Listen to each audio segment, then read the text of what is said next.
The Backrooms. Silent. Level 7.8. Impaled Ocean. Captain's Journal. Friday, August 21st. Weather fine and clear. Wind ESE. Steady breeze. Sea smooth. Midnight. Less wind and passing showers. At 1 a.m., light squalls with rain. Ending with a steady breeze and fine, clear weather. I went out to sea one day with every member of my crew. We haven't earned enough money from fishing, and the season was coming to an end. The fog grew thicker around the boat, and the sea was as still as the night sky. The visibility continued to deteriorate. There was no hint that such a situation would arise when I checked the weather forecasts. The stunning view of the Bermuda Islands was swiftly lost. Still, we had to continue sailing in hopes of catching something by the end of the day. At one point, something strange caught my attention. The fog cleared, but there was nothing in the area. The ocean stretched in every direction. Note, see level 7, thalassophobia. And that was all we could see. We were alone. We shouldn't have gone that far. We simply weren't able to call for help. I made the regrettable decision that we would somehow turn back. Since we were sailing straight, we decided to do a complete 180-degree turn in hopes of getting home that way. One of the sailors noticed that every compass was shattered, inexplicably. They couldn't pinpoint north accurately, since their needles were spinning in circles. A part of us believed that this was the end, and we lost faith. We had probably been reported missing by family members. We drifted toward the inevitable madness on the boundless sea. The water was unfit for human consumption, and rations were becoming limited. We struggled to sleep, and the time of day remained constant. One of the sailors called the whole crew at one point after spotting a large white cloud resembling a waterspout rising from the dreary fog. The ship continued to move ahead, despite our attempts to halt it. We had no idea what it was. We began to feel a powerful wind dragging us toward the cloud. Suddenly, everything went white, and all I could see was that I was falling to the ground. It felt like I was dying. I felt terrible because I was unable to apologize to anyone I had previously harmed. The fog eventually changed color, and I once again saw my ship floating there with my crew. We were safe. The sea looked beautiful, and I could see how strange everything was, the houses on stilts all around us. I still question whether this impaled ocean was all just a dream. What is this place? Image caption. Stilt houses usually differ from each other, but there are anomalies, such as the one shown in the photo, where several dozen identical structures appeared next to each other. Somewhere, deep in level 7, lies one of its subsections that is known by many names, such as the Impaled Ocean, the Sea of Million Houses, and the Stilt Sea. Various names for the Impaled Ocean originate from the many different locations and objects found within the level. No matter the name, one thing is certain: this world is a beautiful hellscape. Given its gigantic scale and anomalous properties, the Impaled Ocean is home to multiple entrances, various cultures, daring explorers, and aquatic creatures. Level 7.8 consists of an extensive body of saline water, broken only by wooden houses scattered over the calm surface with no discernible end. The waters within level 7.8 appear largely motionless, exhibiting minimal wave activity. However, a rich seafloor lies 20 meters below the surface, comprised of rocks, sand, various metals, and even corals. Additionally, there are holes of differing sizes that reach up to 2,000 meters deep, hiding their own secrets. The ocean is profound, and its inhabitants complicate long travels on the water, with the sole safe method of crossing the sea being by boat, although diving is also an acceptable option. Fortunately, there are deserted vessels distributed across 7.8's surroundings. Discovering them is nearly essential for survival. They appear in various sizes and stem from different periods. Some are maintained in immaculate condition. Most explorers prefer to avoid the sea due to a lack of confidence, instead choosing to spend their time navigating the wooden houses on the surface. These houses are structures of varying sizes, suspended above the water by stilts made of wood, metal, and concrete. They stand at various distances from each other, sometimes creating so-called stilt villages. On average, these villages contain only 10 assorted structures, with some people choosing to move and begin a new life there over the salt water. While both environments can prove dangerous, the sea is far more hazardous to explore compared to the cities themselves. We came to understand that we were in a strange, unknown, and unexplainable place, rather than our planet. Even though the crew and I were in despair, we continued to hope that our presence here was only temporary. We occasionally took a break to investigate and search for supplies in the structures that dominated the beach we had previously avoided. We packed as many of our necessities as we could, because the houses were incredibly full of resources. We sometimes discovered odd or elaborate items. The older sailor found an unusual metal box with a metallic finish. It began to play music when we touched the right spot. Literal magic! It's like a portable concert, but only you can hear it. As we sailed ahead, we noticed that the water was extremely deep in some areas without homes, but we were not bothered by this. The serenity of the sea was unnatural. The only waves were those created by our ship, and the wind was barely enough to keep us moving. We were constantly looking ahead, contemplating our fate and what might await us there. Locations: stilt villages and houses. Image caption: large house on stilts found at sea by wanderers. Stilt houses are dispersed through the ethereal sea, providing many nomads with a safe haven where they can obtain the supplies they require to survive. Their size, appearance, and construction are thought to vary, yet all share a marine aesthetic from various regions to some extent. The best places to search are those supported by concrete columns, as they usually contain many important resources and are the safest. According to the locals, they emerge from the sea like flowers from the ground. This accounts for their self-renewal and the emergence of new ones in different locations. As mentioned earlier, buildings on stilts often create so-called villages. Though more fragile, these are often connected by bridges made of the same material as the stilts. The size of the village often dictates the types of buildings present, so smaller villages are less likely to have important establishments like shops. There are many dangers in stilt villages. Bridges may break, stilts may snap, and buildings may collapse. While all these can be avoided by being careful and observant, there are other unavoidable dangers, like sea walkers. Some larger clusters of houses are inhabited by various groups of people. Entire generations have lived in the stilt villages, with the oldest documents dating back to the 1700s.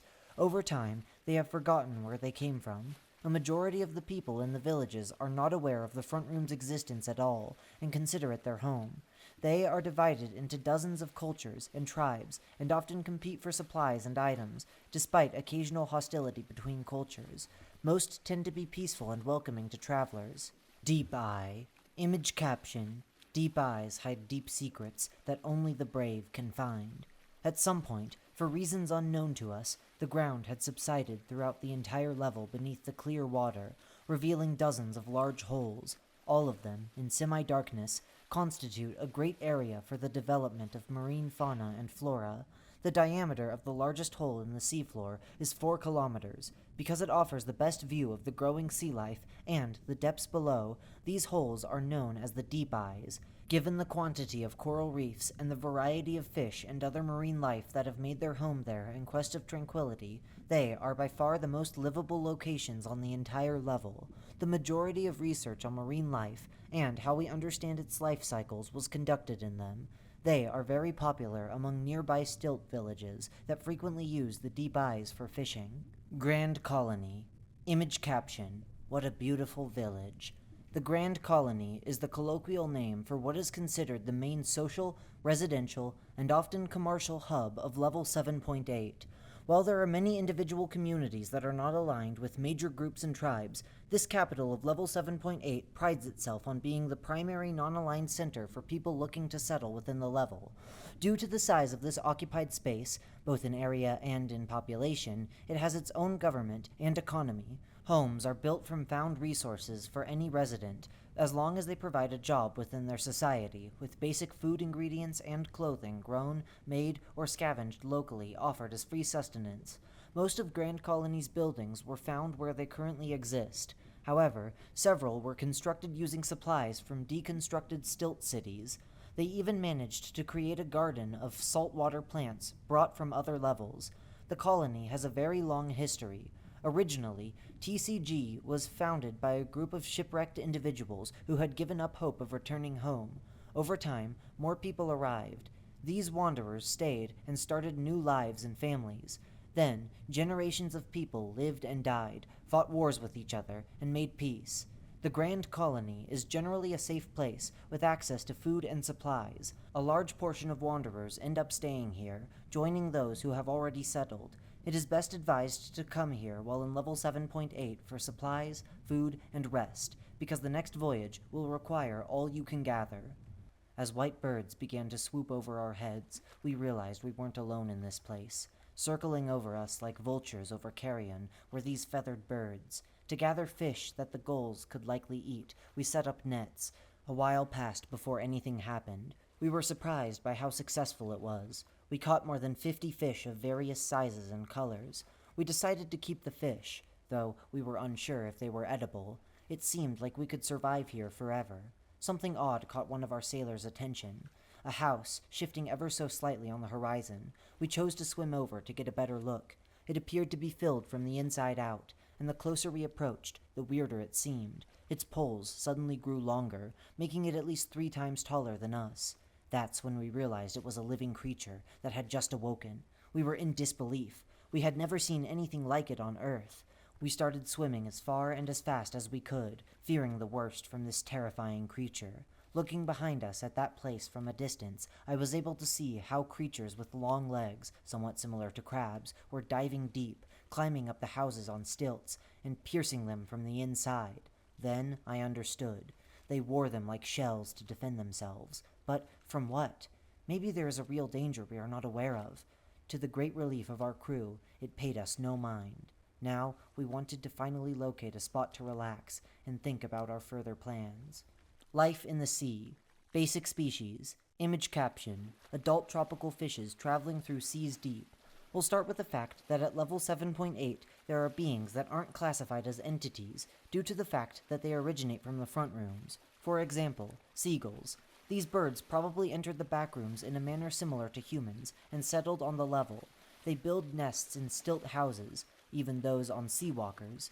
Due to decades of breeding, the seagulls have become fully domesticated and are a primary source of eggs, meat, and feathers. The rest of the sea life resides in the many holes of the seafloor, with the larger ones housing entire ecosystems of marine life.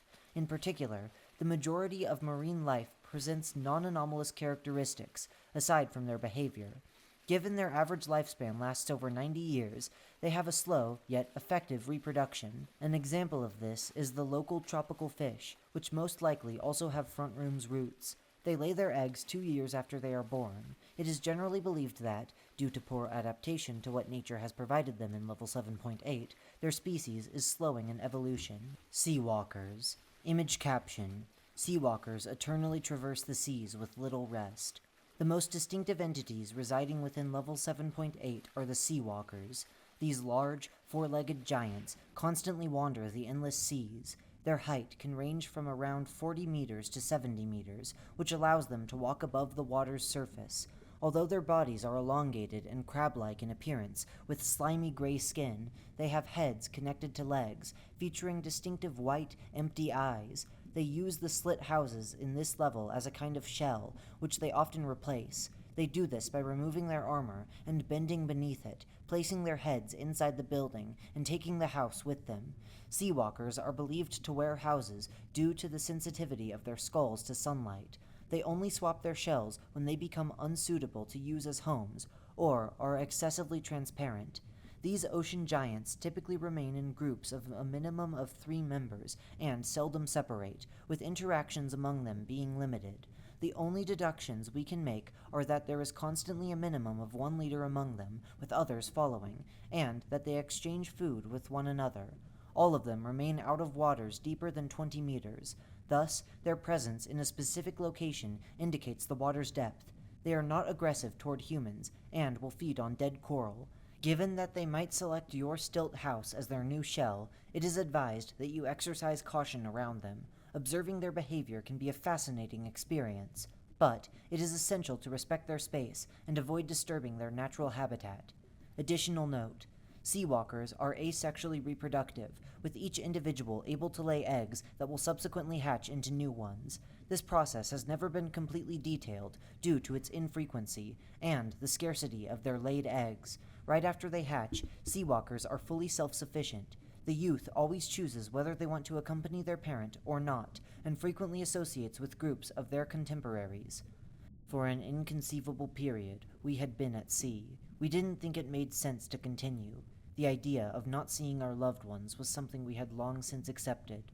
We had to halt somewhere, possibly forever, because our lovely ship could not travel indefinitely. We needed to be content with our current situation and our shared experience. At one point, a sizable cluster of variously colored stilt-built homes rose from the sea before us. This signaled to us that this was the place where we should settle and begin a new life. Though depressing, it offered us hope. What if there were other people here besides us? Who knows? Perhaps we'll have bigger company in the future. The sun was shining brightly, and we had already begun to transfer our supplies from the ship to the house. I remembered then how we reloaded the goods to the port to sell them on the land of our former home. I miss it. We all miss it. But, as sailors, we always appreciate what we have left. We were sitting around trying to name this place. I wasn't creative myself, but I came up with the name The Grand Colony. Everyone laughed at me as I said it, yet they accepted it. Captain Andrew Railson, somewhere in the year 1705. Communities. No one remembers when the first community was formed. The history of civilization on the level dates back to around 1700. In the years that followed, many of them have since come. Excluding the Grand Colony, the following are the other growing communities residing within Level 7.8. Calig Institute Outpost Layla.